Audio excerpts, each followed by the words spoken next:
Alright, so nagbabalik tayo sa ating violin tips and tricks. And for today's video, let's talk about the key to becoming a good orchestra musician. Now, whether you're a student in a student orchestra or you wanna audition sa isang youth orchestra, community orchestra, or even sa professional orchestras. Ano ba yung mga kailangan mong tandaan? Things that you need to take note of and things that you need to actually understand about being a part of a larger group, no? How can you contribute to a larger group, especially if you are just starting out or that's your dream? Ano ba yung dapat mo ginagawa? Ayan. So, of course, when we talk about orchestra playing, no, especially for string players, napakadaming string players in an orchestra na kailangan, no, for the quality of the sound, no, sa complexity, depth, and the overall impact of having a lot of string players. Talagang it gives a different type of vibe sa music, especially kung mga large works yung mga piniplay, no, or even iba talaga yung playing ng string orchestra sa chamber, no. When we talk about what a string quartets versus a full blown string orchestra. Now, one of the most important things that you have to understand is that being in an orchestra doesn't change yung individual playing. So, you still have to grow as an individual musician, whether you're a violinist, a violist, a cellist, or a bassist, in order for you to contribute better sa orchestra. Kasi akala nung iba, especially yung mga parents na hindi masyadong aware, no, may orchestra class sa school. Ayan, dyan ka na lang mag-violin. Diba? May mga ganun cases, right? So, ang nangyari, the student, nagre-rely na lang siya sa orchestra pieces. And that, in a way, is really not a good practice. Bakit? Kasi in the orchestra setting, marami kang kasama. No, you can rely on them. Kung hindi ka man makapag-play, edi okay lang, hindi ka tumunog, hindi ka narinig, no? But when you play individually, you're developing all the skills needed in order for you to contribute to your group, no, to your section, to your orchestra. Yeah.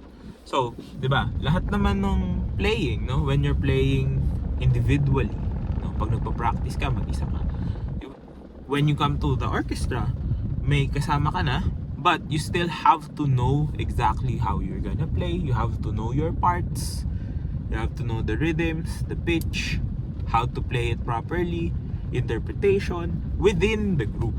So you have to blend in with the group. Hindi ka pwede mag-stick out, whether you're playing too loud or you're playing the wrong notes, di ba? So individual practice pa rin yung magdadala sa'yo ng contributions mo within your section in an orchestra. So, same way, individual lessons, you will still benefit a lot if you get individual lessons on top of orchestra playing. Why? Kasi you have to develop your techniques. You have to develop your way of playing, the way you interpret your music. Kung mawawala yung individual part na yun and just rely on orchestra pieces, no, orchestra repertoire, yung practice mo or yung lessons mo orchestra lang, hindi ka naman tututukan ng conductor, di ba?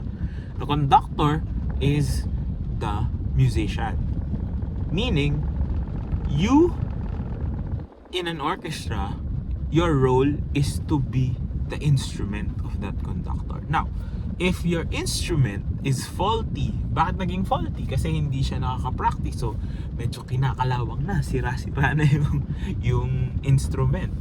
So, it won't work, di ba? Because your roles will change. Hindi na ikaw yung masusunod, the conductor is. And you are, if you're a member of the duty section of your group, so you're not gonna be leading them, you're gonna be following. Now, you can only follow as much as you know. Kung hindi ka marunong ng mga techniques na pinapagawa sa'yo, edi syempre hindi ka rin makakasunod.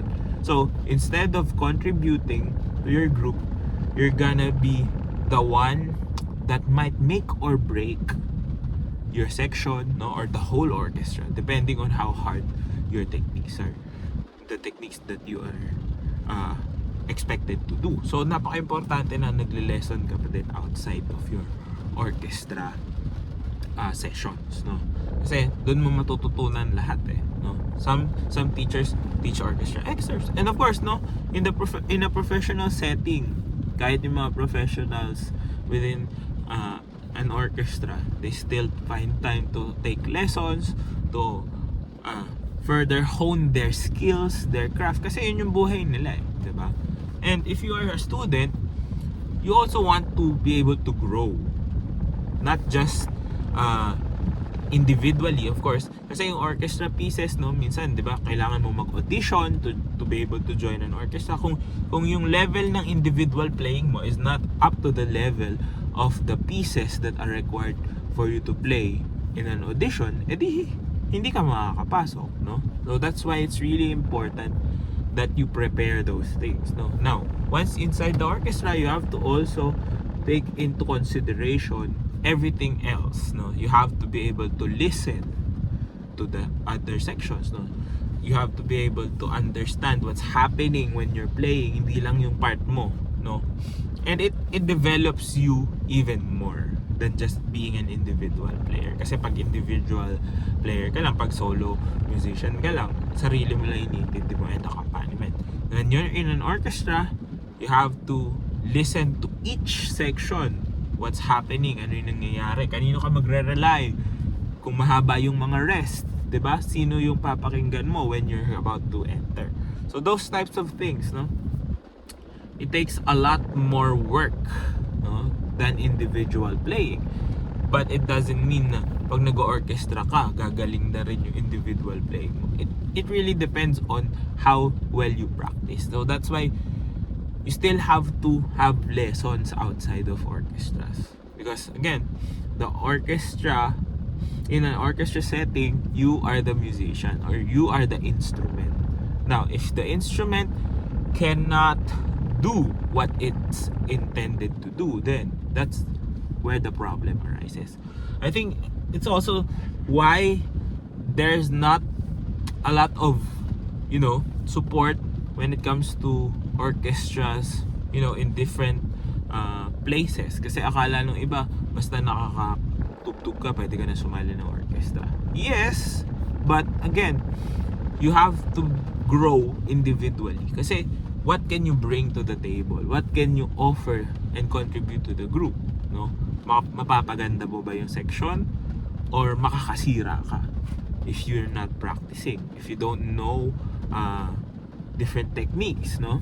That's why, when you start an orchestra, you try to audition people. Hindi lahat makakapasok kasi there's certain sounds that you want, there's certain techniques that you need in order for you to be an effective orchestra musician. Hindi basta, nakakatugtog na ako, sali ako. Diba? Kahit sa mga small groups, diba, na let's say string orchestras lang, lalo na kasi sila lang yung tumutunog, walang brass, walang woodwinds, walang percussions. So you have to be able to contribute to the group as much. But how can you contribute to the group? You have to learn it individually. Sa labas yung ensayo, sa labas yung practice, sa labas ng rehearsal. Now when you come to rehearsals, you have to come prepared, no? That's the key. Kung pupunta ka sa rehearsal mo ng orchestra without knowing what piece you're gonna play or without understanding how the piece goes, mahirapan ka, no? That's why you have to also develop a lot more skills na syempre magagamit mo rin sa individual playing mo or sa solo playing mo, like sight reading. You have to be able to read notes as quickly and interpret those notes into playing. And also, you have to understand what's happening around you. Listening skills then made-develop. So, in a perfect world, if you're a student, no, and you are starting out, pinakamaganda talaga yung may one-on-one or individual sessions ka with a teacher. And then, of course, if you want to hone your chamber music skills, magkaroon ka rin ng small group, no, and also part of an orchestra. Kasi it's really a fun time when you play with a lot more people, like-minded people. And it's really an enjoyable moment, especially kapag maganda yung sound nyo, napalabas nyo yung tunog na gusto ng conductor, and you're playing your favorite pieces, kasi it's a different experience, altogether, I think we did the previous video talking about individual playing, orchestra playing, and chamber playing, parang ganun, iba-iba yung kailangan mo, but it all boils down to you. What can you contribute to the group? If you can't contribute anything, syempre mahihirapan kang makatugtog, mahihirapan kang makasabay. So you have to be able to be competent enough or skilled enough. And you can only develop your skills individually, isa-isa, on your own. Kasi kung magdadala ka lang din ng problems in a group, wala rin mangyayari sa group. The group would not grow as much as it wants to. So, at the end of the day, you have to practice and then, hope that the skills that you have is enough for you to be able to play with a group. Yun lang yung pinaka-goal. Yan. So, sana may natutunan kayo on this video. If you did, please do drop a like, comment down below more content you'd like to see, and of course, subscribe to my YouTube channel. Follow me on all my socials. All the links you need down in the description box below. This has been Ryan Monakil for Violin Tips and Tricks, and I'll see you on the next video.